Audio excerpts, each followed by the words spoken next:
प्रभु को देख करके सुग्रीव के मन में ये भ्रम हुआ कि तो वाली से भेजे हुए मेरे मारने के लिए कोई देवदार है। लेकिन बहुत बुद्धिमत्ता की सुग्रीव ने रामायण में एक बड़ा मीठा सूत्र दिया गया है और समझने योग्य। इस सूत्र की थोड़ी चर्चा एक में मैंने की थी, पर ये बड़े काम का सूत्र है। जब जनकपुर से धनुष टूटने का समाचार लेकर के दूत गए, महर्षि दशरथ को उन्होंने वो पत्र दिया जो महर्षि जनक ने और श्री राम ने दोनों ने अलग अलग पत्र भेजे थे। महर्षि दशरथ ने उन पत्रों को एक बार नहीं कई बार पढ़ा, पर पढ़ने के बाद भी जैसे उन्हें संतोष नहीं हुआ और तब उन दूतों को पास में बैठा करके उन्होंने इनसे पूछना प्रारंभ किया। तो पहला तो उन्होंने नाता ही नया जोड़ लिया, भैया कहो। अब बेटे दूत थे और ये है चक्रवर्ती सम्राट, ये दोनों में तो स्वामी और सेवक का, राजा और दूत का ही रहता है। पर उन्होंने दूत कह करके नहीं पुकारा, उन्होंने कहा आप तो हमारे भाई हैं। और उसका अभिप्राय क्या हुआ कि देखिए ये जो नाता जुड़ा, नया नाता, इसका आधार कौन है? तो एक नाता तो होता है जाति के आधार पर, कुल के आधार पर, संपत्ति के आधार पर। और एक नाते की रामायण में चर्चा की गई, पूजनीय सुमित्रा अम्मा ने जो लक्ष्मण जी को बताया था। उनका संसार के लोग जाति पाति के आधार पर संबंध जोड़ते होंगे, और सुमित्रा अम्मा ने यही कहा कि पूजनीय प्रिय परम जहाते सब मान्य ही राम को रखा। बस अब कृपया यहीं से पूरी परिभाषा से सुनेंगे। यदि आप शरीर है तो आप शरीर के नाते से नाता मानेंगे, और यदि आप ईश्वर के अंश हैं, जैसा कि रामायण में आगे चलकर के उत्तरकांड में भी कहा गया, ईश्वर अंश जीव अविनाशी, तो स्वभावतः जो नाता हम स्वीकार करेंगे वह नाता ईश्वर का ही नाता होगा। और यही भगवान श्री राम शबरी जी से भी कहते। जब शबरी जी ने कहा कि मैं तो बड़ी निम्न जात की हूं, मैं तो स्त्री हूं, निम्न तो निज नहीं है, तो भगवान ने कहा कि शबरी मुझसे इन बातों की कोई बात, ये जो तुम कह रही है इसे कहने की कोई आवश्यकता नहीं है, क्योंकि मैं जाति पाति का नाता तो मानता नहीं, मानो एक भगत ही करेगा। तो आज अगर दशरथ और वो दूत भाई हो गए, तो भाई तो न तो जाति के नाते से थे और न तो भाई एक माता के गर्भ से जन्म लेने वाले के रूप में थे। पर उनका तात्पर्य यही था कि आप कितने सौभाग्यशाली हैं जब आप हमारे राम के पास से आ रहे हैं, तो मेरी दृष्टि में तो आप मेरे भाई ही हैं। मन इसका अभिप्राय ये कि छोटे और बड़े का भेद मिट गया। दूसरे को हीन, एक व्यक्ति दूसरे को श्रेष्ठ मान करके उससे ईर्ष्या करे, और दूसरा व्यक्ति जो है अपने को श्रेष्ठ मान करके अभिमान करे। यही बड़े और छोटे की बात होती, पर या तो नाता ही अलग जुड़ गया। तो इसके बाद फिर अगला प्रश्न, भैया कहो कुशल दो बारे, क्या मेरे दोनों नन्हे पुत्र कुशल पूर्वक हैं? और उसके पश्चात दूतों ने फिर प्रश्न किया, क्या आप लोगों ने आप पत्र ही लेकर के चले आए कि उन्हें आपने देखा? और देखा है तो क्या अपनी आंख से देखा है? और अपनी आंख से भी देखा है तो क्या अच्छी प्रकार से देखा है? ये इस पंक्ति में लिखा हुआ है, भैया कौन कुशल दो बारे, तुम नीचे निज नैन निहारे।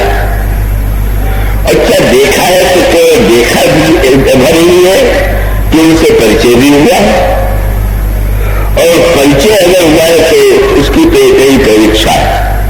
क्या बहुत सुंदर बात तुमने कही, पंचानो तुम कहो स्वभाव। अगर आप लोग उन्हें पहचानते हैं तो आप ये बता दीजिए कि उनका स्वभाव कैसा है। साधारण दृष्टि से तो कृष्ण बड़े विचित्र से थे, पर भक्ति साधना की दृष्टि से यही साधना का क्रम है।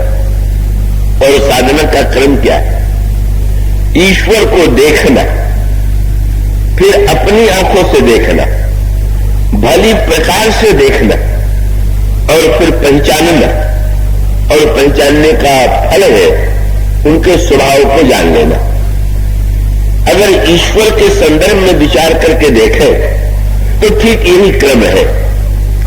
पहले देखिए, फिर अपनी आंखों से देखिए, भली प्रकार देखिए, पहचानिए, और जब आपका परिचय उनसे हो जाएगा, नाता जुड़ जाएगा, तो अभी तक तो आपने ईश्वर के विषय में कोई सुना ही सुना है, तब उनके स्वभाव का सच्चा ज्ञान हो जाएगा। और यही प्रश्न उन्होंने किए, और यहां पर भी संक्षेप में उसी क्रम का संकेत है। पहले सुग्रीव ने देखा तो अपनी आंख से, लेकिन अपनी आंख से देखने के पहले अपनी आंख को भी देख लीजिएगा। एक बड़ी समस्या है ना। देखिए, आप कहीं किसी शराब के अगर सोना बेचने जाए तो सोने की तौल करने से पहले अगर आप बुद्धिमान होंगे तो तराजू की तौल पहले कर लेंगे, और उसका अर्थ ही आप देख लेंगे। आपने कह दिया कि मेरा सोना तौल दीजिए, और कहीं वो ऐसे निकले कि जिनका तराजू ही पहले से ऐसा बना हुआ है कि आपकी वस्तु हल्की से बो जाती, और आपके सामने तो उन्होंने रख दिया। एक पलड़े पर उन्होंने सोना रख दिया, दूसरे पर उन्होंने तौलने की वस्तु रख दिया, और आपसे कह दिया कि आपके सामने आप देख लीजिए। पर बुद्धिमान तो जानता है कि तराजू ठीक होगी तो ये तौल ठीक हो। तो इसी प्रकार से अपनी आंख से देखना तो चाहिए, पर देखने के पहले आंखों को भी तो देख लेना चाहिए। और इसका अर्थ ये है कि ईश्वर को देखने के लिए क्या दृष्टि सबके पास होती है क्या? अब वो होने की बात तो अभी तो महाभारत चल रहा था, मुझे पत्र में पढ़ा तो मुझे लगा कि सचमुच मानवीय स्वभाव के विचित्र परिचय मिलते हैं। जिस व्यक्ति ने दुर्योधन का अभिनय किया था, मैं तो भले मानुष का नाम भी भूल गया, पत्रकार उससे मिले और उससे पूछा कि आपको अपने अभिनय से संतोष है? दूसरा प्रश्न किया पत्रकार ने, आपको महाभारत में सर्वश्रेष्ठ पात्र कौन लगता है? तो उसने कहा दुर्योधन। यहां तक तो बात गनीमत कह लीजिए। पर पत्रकार ने इतने पर भी पीछा नहीं छोड़ा, पूछ दिया, आपको आपकी दृष्टि में महाभारत का सबसे बुरा पात्र कौन है? और उसने कहा कृष्ण से बढ़ के बुरा पात्र है ही नहीं। तो इसका अर्थ यह है कि मुझे लगा कि वो महाभारत में नाटक में ही दुर्योधन नहीं बना, जीवन में भी दुर्योधन ही बन गया। तो दुर्योधन को तो सचमुच कृष्ण ही सबसे बुरे लगते थे। तो इसका अर्थ ये है कि दुर्योधन की आंख से कृष्ण को देखेंगे, नाटक में देखने पर ही जब दशा होगी, तो सचमुच दुर्योधन ने जब जीवन काल में देखा होगा तो उसके पास जो दृष्टि होगी वो तो दृष्टि देश से भरी हुई। उसका अर्थ ये है कि अगर आपकी आंखों में कोई रोग है तो भी आपको वस्तु सही नहीं दिखाई देगी, धुंधली दिखाई देगी। और आंखों पर अगर कोई रंगीन चश्मा चढ़ा हुआ है तो भी आपको वस्तु रंगीन दिखाई देगी। तो ऐसी स्थिति में जिसकी आंखों में द्वेष भरा हुआ है, जब वो द्वेष की दृष्टि से ईश्वर को देखता है, जैसे दुर्योधन ने देखा, तो स्वाभाविकतः उसे तो भगवान में वह भगवत्ता नहीं दिखाई पड़ी, उसने द्वेष की दृष्टि से ही कृष्ण को देखा। तो अगर हम ईश्वर को देखने के लिए देश की दृष्टि, संसार में भी आप किसी को द्वेष की दृष्टि से देखेंगे तो व्यक्ति बनता ये भूल जाता है कि पहले वो तो अपने नेत्रों को सही सही द्वेष से मुक्त करे, रंगीन चश्मा उतार दे। तो जब व्यक्ति द्वेष से मुक्त होता है, रात के रंग से मुक्त होता है, रात के रंग का भी नाम है, जब आपका और हमारा किसी से राग होता है तब उसको भी हम सही नहीं देख पाते।